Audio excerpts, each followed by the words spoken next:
নমস্কার। গ্রেপ্তার বাংলা পক্ষের প্রতিষ্ঠাতা গর্গ চট্টোপাধ্যায়। অধ্যাপক, আইএসআই এর অধ্যাপক ছিলেন গর্গ চট্টোপাধ্যায়। কিন্তু বাংলা ও বাঙালির জন্য তার যে আবেগ, সেই আবেগেই বাংলা পক্ষ গড়ে তোলা হয়। 2017 সালের 25শে ডিসেম্বর যাত্রা শুরু করে এই বাংলা পক্ষ। গর্গ চট্টোপাধ্যায়, কৌশিক মাইতিরা গড়ে তোলেন বাংলা পক্ষ। তাদের সঙ্গে আরও ইয়াং ছেলেমেয়ে তারা যুক্ত হন, যারা বাংলা ও বাঙালির জন্য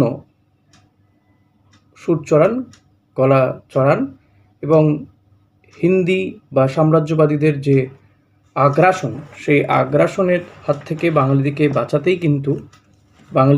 কিন্তু এই বাংলা পক্ষের প্রতিষ্ঠা করা হয়। তো এহেন বাংলা পক্ষের প্রতিষ্ঠাতা গর্গ চট্টোপাধ্যায়কে গ্রেপ্তার করা হয়েছে। আজকেই গ্রেপ্তার করা হয়েছে দেশপ্রিয় পার্ক, সেখানে কাছে তাকে গ্রেপ্তার করা হয়েছে এবং তার সঙ্গে নিরাপত্তারক্ষী ছিলেন। শোনা যাচ্ছে যে তার ব্যক্তিগত নিরাপত্তারক্ষীর কাছ থেকে 24 রাউন্ড কার্তুজ উদ্ধার করা হয়েছে, যেটা এই মামলাতে অন্য মাত্রা যোগ হবে নিঃসন্দেহে। তো কী কারণে গর্গ চট্টোপাধ্যায়কে গ্রেপ্তার করা হলো?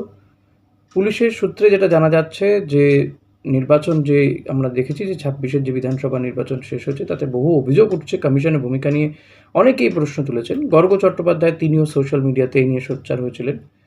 তো ভোট চলাকালীন তিনি এই ইভিএম নিয়ে তিনি একটা প্রশ্ন তুলেছিলেন যে ভোট চলাকালীন তিনি অভিযোগ করেছিলেন রাতে সিল করে রাখার পরেও গণনার সময় কেন ইভিএম বিকল হচ্ছে, এবং বেলার দিকে নির্বাচন কমিশনের বিশেষ কিছু পরিকল্পনা রয়েছে বলেও সোশ্যাল মিডিয়াতে মন্তব্য করেছিলেন। এই কারণেই নাকি, এবং তার পাশাপাশি তার বক্তব্য ছিল যে ভোটারদের উদ্দেশ্যে তিনি পরামর্শ দিয়েছিলেন ভোট দেওয়ার পর যেন ভিভিপ্যাট সযত্নে খতিয়ে দেখা হয়। কমিশনের অভিযোগ, এই ধরনের মন্তব্য নির্বাচনী প্রক্রিয়ার স্বচ্ছতা নিয়ে জনমানসে বিভ্রান্তি ছড়িয়েছে। সে কারণেই তাকে গ্রেফতার করা হয়েছে এতদিন পরে, এবং সেটাও করা হয়েছে এই কলকাতা উত্তরের যে নির্বাচনী আধিকারিক ছিলেন, ডিইও, ডিস্ট্রিক্ট ইলেকশন অফিসার, তার অভিযোগের ভিত্তিতেই তাকে গ্রেফতার করা হয়েছে বলে জানা যাচ্ছে। কমিশনের সাথে বাংলা পক্ষের সংঘাত পয়লা বৈশাখের অনুষ্ঠান নিয়েও হয়েছে। পয়লা বৈশাখে কোনো ধরনের শোভাযাত্রা বের করার ক্ষেত্রে অনুমতি দেয়নি নির্বাচন কমিশন। সেক্ষেত্রে বাংলা পক্ষ অভিযোগ করেছিল যে বাঙালির গৌরব ও সংস্কৃতির ওপর আঘাত হানছে কমিশন, এবং এক্ষেত্রে কমিশনের বক্তব্য ছিল যে এমসিসি লাগু ছিল, আদর্শ আচরণবিধি, সেই কারণেই অনুমতি দেওয়া হয়নি।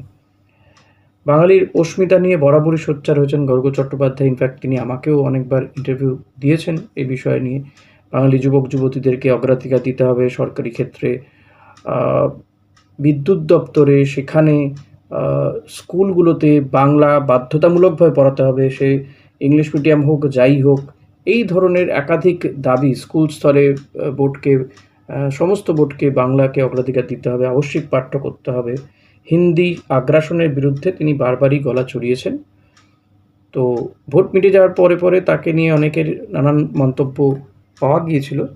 তো অবশেষে তাকে গ্রেপ্তার করেছে পুলিশ। দেশপ্রিয় পার্কের মতো জনবহুল এলাকা থেকে গর্গ চট্টোপাধ্যায়কে গ্রেপ্তার করা হয়েছে। যথেষ্ট পরিচিত মুখ, এবং এটার মাধ্যমে প্রশাসন হয়তো একটা কড়া বার্তা দেওয়ার চেষ্টা করছে। সবথেকে বড় কথা, গর্গ চট্টোপাধ্যায়কে গ্রেপ্তারের মাধ্যমে বাংলা ও বাঙালির যে দাবি নিয়ে যারা সোচ্চার হচ্ছিলেন, এবং পরিযায়ী শ্রমিক নিয়েও তিনি কিন্তু সোচ্চার হয়েছিলেন, বাংলা ও বাঙালির দাবি নিয়ে যারা সোচ্চার হয়েছিলেন তাদেরকে কোথাও গিয়ে অবদমিত করার একটা প্রয়াস শুরু হয়ে গেল বলেই মনে করছে ওয়াকিবহাল মহল। এটা কিন্তু তারই সলতে পাকানো শুরু হলো। গর্গ চট্টোপাধ্যায়ের বিরুদ্ধে একাধিক মামলা ছিল, আসাম পুলিশও তার বিরুদ্ধে মামলা করেছিল। কিন্তু এহেন একজন শিক্ষিত, বিদেশে পড়ে আসা অধ্যাপক মানুষ, তিনি যে বাংলা ও বাঙালির জন্য যে লড়াইটা করছিলেন, কোথাও গিয়ে তাতে বড়সড় ধাক্কা বলে মনে করা হচ্ছে। এখন দেখা যাক, গর্গ চট্টোপাধ্যায়কে তো জিজ্ঞাসাবাদ করছে, আগামী দিনে তাকে আদালতে পেশ করা হলে কতদিনে পুলিশ রিমান্ড বা জেল হেফাজত হয় তার। নিঃসন্দেহে তার আইনজীবীরা তাকে সেখান থেকে বার করে নিয়ে আসার চেষ্টা করবেন, এবং এই বাংলা ও বাঙালির আন্দোলন আগামী দিনে কোন পথে যায়, কোন পথে বাঁক নেয়, সেটাও কিন্তু দেখার বিষয়।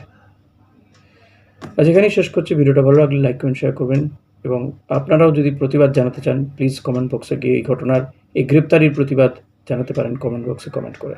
Thank you.